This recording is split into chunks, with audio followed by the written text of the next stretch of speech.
Hello 老师တို့စကားပြောလေးနားထောင်မယ်နော်你会吗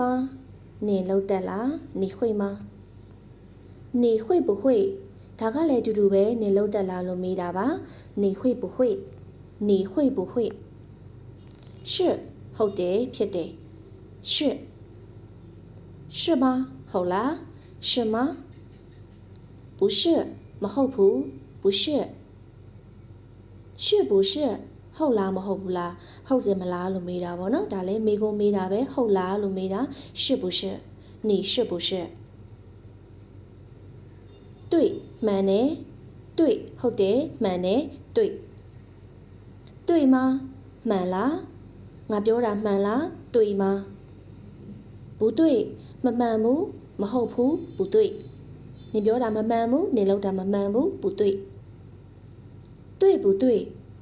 မှန်လားမမှန်ဘူးလား对不对ဒီလိုမျိုးမေးလို့လည်းရတယ်对吗လို့မေးလည်းရတယ်对不对ဒီလိုမျိုးမေးလည်းရတယ်是吗လို့မေးလည်းရတယ်是不是လို့မေးလည်းရတယ်နော်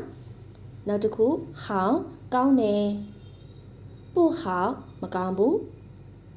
好不好ကောင်းလားအဲ့တော့ဒါကလည်း好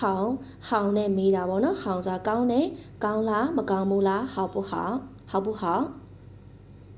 အဲ့တော့ဒါကမေးခွန်းမေးတဲ့ပုံစံလေးတွေပေါ့နော်ကျွန်တော် verb တစ်ခုကိုမေးခွန်းမေးတဲ့ပုံစံလေးတွေရဲ့အဟုတ်ဝက်ကြပြောတဲ့ပုံစံလေးတွေပေါ့နော်အဓိက